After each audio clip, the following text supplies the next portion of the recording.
Bonjour et bienvenue aussi notre tour d'horizon économique, géopolitique et boursier. Nous sommes le jeudi 31 août pour comprendre comment tourne la planète finance et lorsqu'elle tourne autour de la communication gouvernementale. C'est sur la bourse au quotidien et nulle part ailleurs et l'épisode du jour s'intitulera « Le contexte social français à un carrefour ». Oui, parce que c'est aujourd'hui que seront dévoilés les détails de la loi travail remasterisée. Elle aurait pu s'appeler initialement la loi Macron sous Hollande, elle s'est appelée finalement la loi El Khomri. Aujourd'hui, elle sera présentée par Muriel Pénicaud. Quelques éléments ont déjà filtré, comme par exemple le seuil à partir duquel on pourra conclure des accords de branche. Enfin, ce sont les entreprises, pourront conclure des accords de branche. Et le seuil, eh bien, ce sera comme pour le CHSCT ou la représentation syndicale, ce sera 50 salariés. Mais là où le MEDEF attend le gouvernement au tournant, c'est sur la décomplexification des procédures de licenciement, puis surtout le montant des indemnités. Alors est-ce que les licenciements ont besoin d'être à ce point décomplexifiés?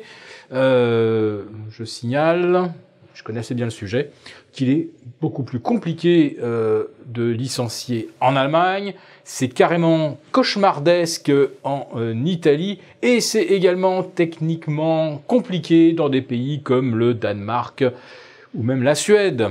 Voilà. Alors, est-ce qu'on veut le modèle anglo-saxon? On repart avec son carton, comme dans les rues de Londres ou aux États-Unis.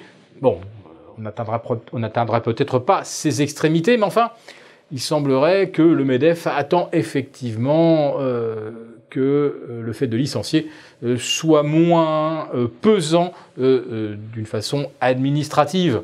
Mais est-ce que cela ne va pas nuire également aux droits des salariés? Et si ça nuit ou si ça précarise encore plus les salariés, ça va pas être bon du tout pour la consommation. Une consommation repartie au mois de juillet, plus 0,7 après, moins 0,3 au mois de juin. Une consommation également qui aurait soutenu la croissance américaine au deuxième trimestre en atteignant plus 3,3%. Alors nous qui suivons mois après mois la balance des revenus et dépenses des ménages américains, nous ne voyons véritablement pas comment la statistique officielle a pu trouver 3,3% d'avril au mois de juin. Si on est à 1,5, c'est vraiment le bout du monde. D'ailleurs, on n'y est pas. Il suffit de remonter en fait aux publications d'avril, mai et juin. On atteint poussivement les 1%. Alors 3,3, ça tient du miracle, ou alors ça tient effectivement du mirage statistique.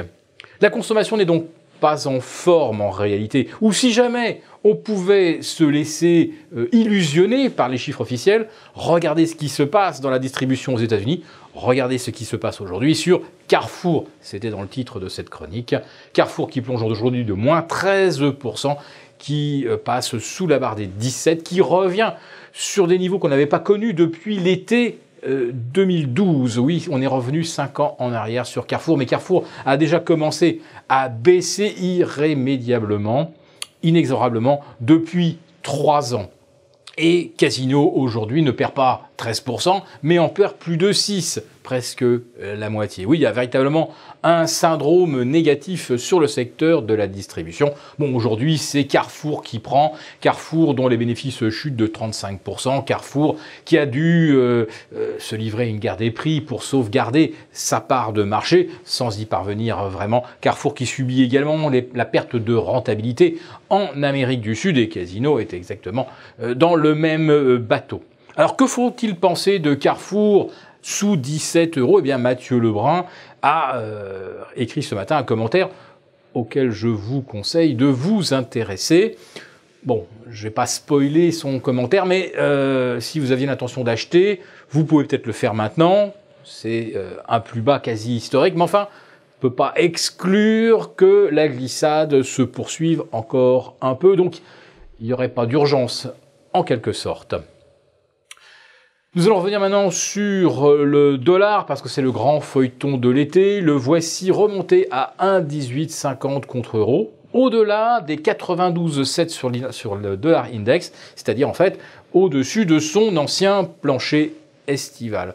Ce scénario, nous l'anticipions dès avant-hier et c'est pourquoi nous vous avions conseillé de ne pas renforcer les positions à la baisse sur les marchés parce que nous attendions effectivement un rebond du dollar. Comme cela se produit souvent, lorsqu'on enfonce un plancher que tout le monde a identifié, on tente ensuite de sauvegarder l'ancienne tendance avant de replonger. Alors ça prend souvent 48, 72 heures, il y a un petit répit.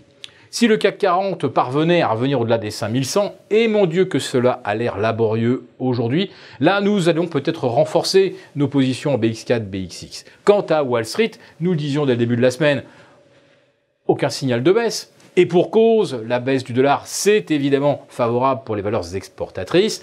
Donc au niveau technique, il n'y avait pas de risque immédiat de voir Wall Street corriger. Mais cela pourrait survenir pour n'importe quel prétexte, demain, après les chiffres de l'emploi, tout simplement parce que quand les marchés américains bougent, comme nous le disions hier, ils bougent des fois totalement à contresens ou à contre-courant des attentes, mais il faut un élément, il faut un catalyseur pour qu'on n'ait pas le soupçon que les marchés sont complètement manipulés par les banques centrales. Mais les marchés vont effectivement là où les banques centrales veulent que les marchés aillent. Or, on est en train de revenir sur les sommets historiques sur le Nasdaq, on n'est pas très loin non plus des records sur le Dow Jones.